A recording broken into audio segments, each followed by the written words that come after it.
heavy damage to the 88. He wanted a caution. He just didn't want to be in it. Yeah, running 8th with the cycle. Let's see. Loose on entry would be my guess. Yes, sir. Seen it over and over this weekend. That's been the trouble spot. Just now, caution's out, caution's out, caution's out. Problem for Cody Ware. All right, who was leading? The 6 or the 12 when the caution came out? It was close, wasn't it? And Cody Ware spinning down the front straightaway.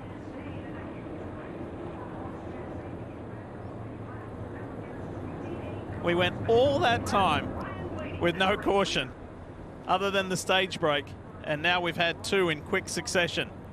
Let's have a look at the restart with a focus on the drivers of the 9 and the 5, Chase Elliott, Kyle Larson. Oh, the 9 makes a 3 wide middle, and they get banging door to door. We're teammates. You see why. The middle opened. Chase Elliott went for it.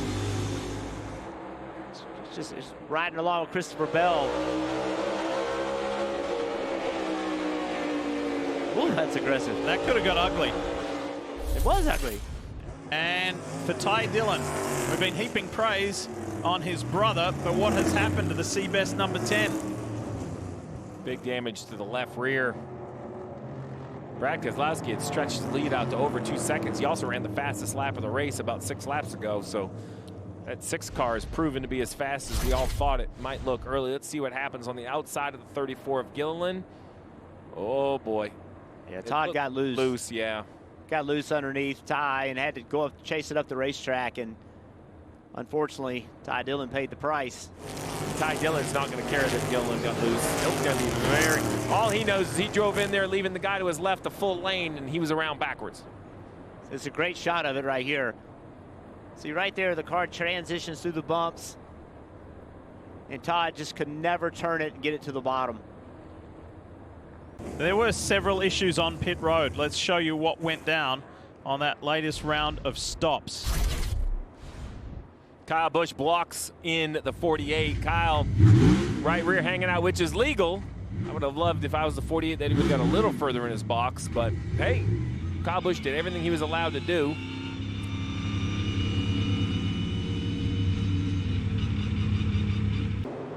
And this Carson Hocevar slides to a stop.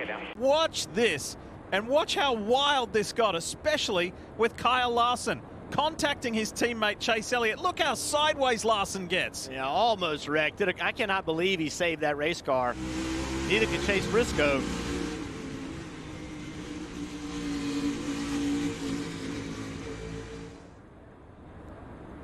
This is awesome right here. I mean, wrecked again, saved it somehow. Oh, and Denny Hamlin's around. The 4-time winner this year. It had been a challenging day. He said he was constantly on edge, and now he's gone around. He was in 18th place. Here's what happened. Restarts wild. 4 wide at this racetrack. It's typically not going to work very well. Just not enough room. Contact with A.J. Allmendinger, and I think honestly trying to keep from spinning Allmendinger out. Almost spun himself out. And the Dinger did a good job to keep it off the wall as well. There was 2 of them that were going to wreck, and somehow Dinger didn't. Staggered, middle of 3. Hang on to it there. Hang on to it. Just, when they made contact, Denny just turned the car left. You know, he didn't ever like turn it right. In my eyes, he just was looking out for AJ there.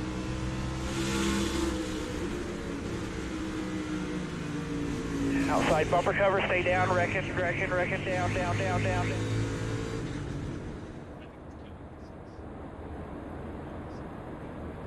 Good job from Michael McDowell to avoid him as well.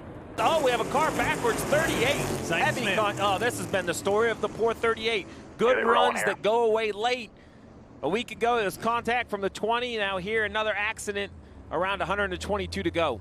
Yeah, Spencer sat down with Zane Smith the other day talking to him, and he's excited about the speed of this car, but just cannot finish races as of late. Remember, he just got back in the lead lap a couple restarts ago. Here's what happened. Big stack up. Oh, who is that? Who was that? I couldn't tell. Oh my gosh, he got really. I don't want to assign blame yet. All right, who's this car that comes into frame right here? That's Hocevar. It is. It's Hocevar. I felt like it was a 77, but I needed to see confirmation before I gave it to Mr. Excitement. Let's go on board.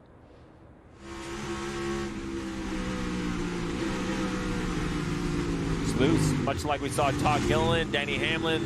You know, that's not Hocevar being aggressive. That's just what we've seen. Unfortunately, Zane Smith isn't going to agree, but he's chasing the car all the way up into the 38. What'd you call him, the Hurricane? That was yeah. I like that. Good nickname. Yeah, I've seen this over and over all week. Just loose on corner entry, and Zane is the victim. We were on board with the 11. He goes, I know how that feels. I've seen it. I've felt it. Done it multiple times. Yeah. They've been glued together, but coming off turn 4. Oh, he's spinning. Dillon. He's spinning. And spinning is Eric Jones. Oh, it has gotten wild. See what happens. Bubba Wallace was struggling in that top lane. They got to him pretty quickly. Eric tries to turn to go underneath him, and Briscoe is there. Bubba had been hit like 3 or 4 times the lap before. The 19 kind of exited the corner thinking he was going to be 2 wide. At turn, he was 3 wide. Yeah. And this is my comment on the last caution when I thought everybody was going to pit. It was because of this situation here. I was absolutely wrong. But majority stayed out.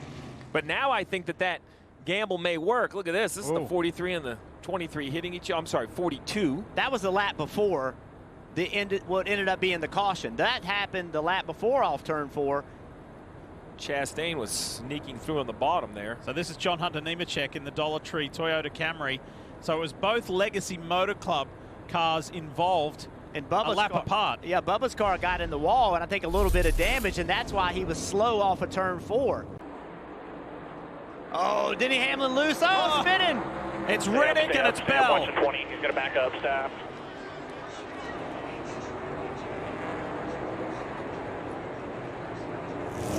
The restarts have been wild. They have been absolutely wild. What happened between Tyler Reddick and Christopher Bell? 3 wide. The 19 got loose on corner entry. We've seen it over and over. Gets into Tyler Reddick. Reddick gets into Bell. It's just been a consistent theme. Turn 1, when you're on the bottom of the racetrack, look how narrow his entry is. He turns so early. Now his angle of attack is completely messed up. Hits the bump. Gets the back of the car around. The only thing he can do is chase it up the racetrack. Takes 2 on the same contact. Let's have a look from the 48 of Alex Bowman, because he had a really good view of that.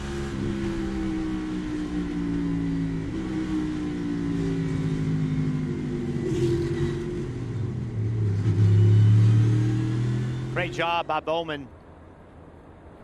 It's just, we saw it yesterday in practice, we saw it in qualifying, and we've seen it all day today. Turn 1, you better pay attention to your corner entry speed and how your car is driving. You know, it's worth discussing. We keep talking about it being a short track. Well, this is the fastest track where we run the short track aero package. The simple diffuser, not a lot of aerodynamic help, right? So most tracks, Loudon we do, and maybe it's a little bit faster at times, but it's flatter and different. I mean bank track with a lot of speed because, you know, and once we go to Dover, we run like an intermediate package. It has a lot more aerodynamic balance to it. So you wonder if that, you know, we've finally taken enough downforce off these cars and these guys are completely out of the racetrack. Steve, all the no downforce fans you just made happy. Well, they're all cheering right now. Yeah, I mean, now look, I will say that everybody's still going to get out and say it's hard to pass and the tires don't fall off. So I'm not saying it's the magic ingredient.